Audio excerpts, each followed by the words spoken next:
1500 ఇవ్వలేదు. ఈ రకంగా ఇచ్చినటువంటి హామీలను తుంగలో తొక్కినా కూడా పవన్ కళ్యాణ్ గారు నోరు మెదపడం లేదు. సరే ఏంటి మీరు పూర్తి స్థాయిలో ప్రజాక్షేత్రంలోకి ఆందోళనతో వచ్చేసినట్టేనా?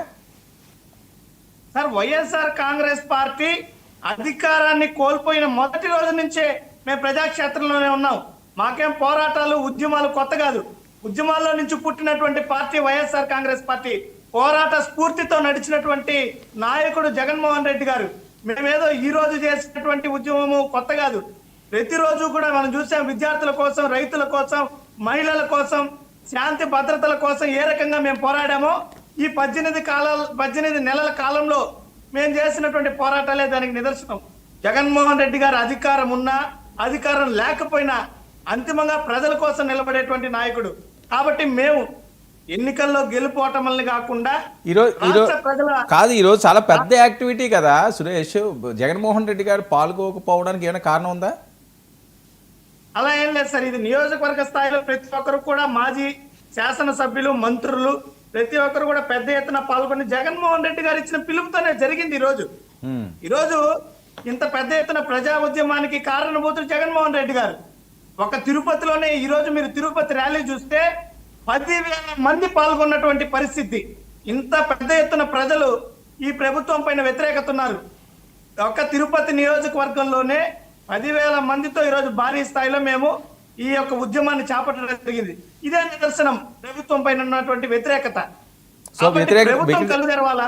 ఇంకా వ్యతిరేకత వచ్చేసింది, ఇంక మీరే నెక్స్టా?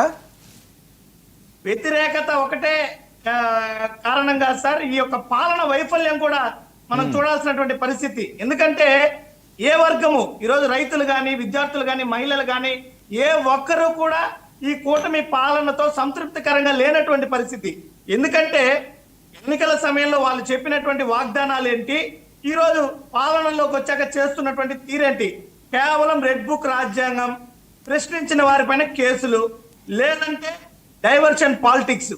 ఈ రోజు కూడా చూసారు లడ్డు వ్యవహారాన్ని, ఎంత బాధాకరం సార్. తిరుమల శ్రీవారితో కూడా రాజకీయాలా? ఇది నీచం కాదా? ప్రజల భక్తుల విశ్వాసంతో ఈరోజు చలగాట మాడుతున్నారు. భక్తుల మనోభావాల్ని కూడా ఈ రోజు లెక్కలోకి తీసుకోకుండా లడ్డు ప్రసాదం పైన ఆరోపణలు ఏంటి? జగన్మోహన్ రెడ్డి గారు ఏంటి సడన్ గా నేను కోర్టుకు హాజరవుతానని చెప్పడంలో ఆంతర్యం? న్యాయ వ్యవస్థని గౌరవించాల్సినటువంటి పరిస్థితి. తప్పు చేయనటువంటి జగన్మోహన్ రెడ్డి గారు ఏ రోజు కూడా ఈ రకంగా కోర్టులకు వెనకడిగేసేటువంటి పరిస్థితి లేదు. గతంలో పాలనా వ్యవహారాల్లో వారు బిజీగా ఉండడం వల్ల ప్రజా సంక్షేమ కార్యక్రమాలు, రాష్ట్ర అభివృద్ధి దృష్ట్యా కొన్ని ఆటంకులు ఉన్నటువంటి నేపథ్యంలో కోర్టుకు హాజరు కాని పరిస్థితి. ఈ రోజు వెసులుబాటు ఉన్నటువంటి పరిస్థితుల్లో వారు కోర్టుకు హాజరవుతారు. దాంట్లో ఎటువంటి ఈ రోజు తప్పు చేయనటువంటి జగన్మోహన్ రెడ్డి గారు కోర్టుకు హాజరవడానికి ఇబ్బంది ఏముంది మాకు? ఇంతవరకు బెయిల్ రద్దు చేసేస్తారు, ఆయన మళ్ళీ అరెస్ట్ చేస్తారు.